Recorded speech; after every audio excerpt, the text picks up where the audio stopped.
पुणे अपघात प्रकरणातील अल्पवयीन मुलाला जामीन देणाऱ्या बाल न्याय मंडळाच्या सदस्यांची चौकशी होणार, समिती स्थापन। पुणे अपघात प्रकरणात आमदाराच्या मुलाचाही समावेश, नाना पटोलेंचा गंभीर आरोप। अपघातग्रस्त गाडीतनं उतरलेले दोघे जण कोण, पटोलेंचा सवाल।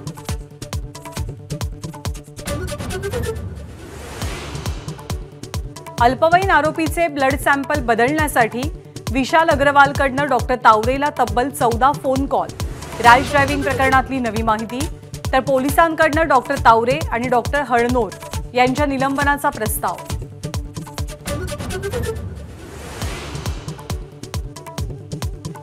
पंधरा जून पर्यंत मान्सून संपूर्ण महाराष्ट्र व्यापणार, हवामान विभागाचा अंदाज। यंदाच्या वर्षी सरासरीपेक्षा 106% जास्त पावसाची शक्यता।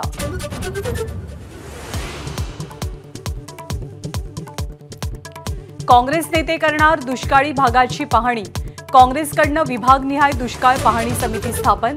सरकारनं केलेल्या उपाययोजनांवरती काँग्रेस समितीची नजर। आमदार जितेंद्र आव्हाड आज मनुस्मृतीची होळी करणार, महाडच्या दिशेनं रवाना।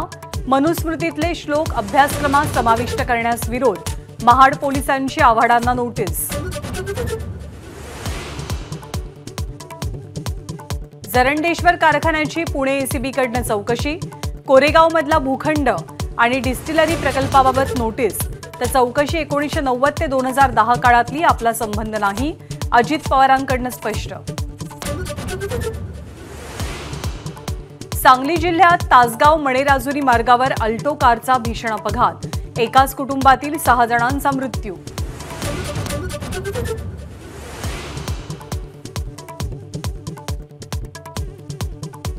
खरीप हंगामाच्या पार्श्वभूमीवर कृषी खात्याकडनं 17 भरारी पथकांची नियुक्ती, खतं आणि बियाणांचा पुरवठा, भेसळ आणि भ्रष्टाचार यावर नियंत्रण ठेवणार। सांगली जिल्हा मध्यवर्ती बँकेवरती आर्थिक घोटाळा प्रकरणी प्रशासकाची नियुक्ती करावी, राजू शेट्टींची मागणी। मेट्रो 3चा आरे ते बीकेसी टप्पा दृष्टिक्षेपात, आठवड्याभरात एमएमआरसीच्या सर्व चाचण्या पूर्ण होणार।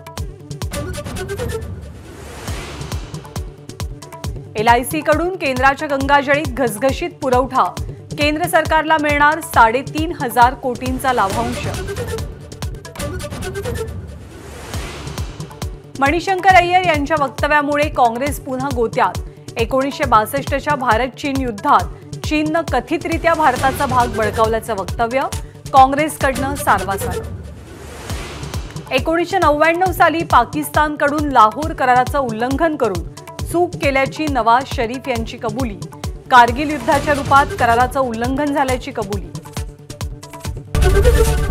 एबीपी माझा, उघडा डोळे बघा नीट।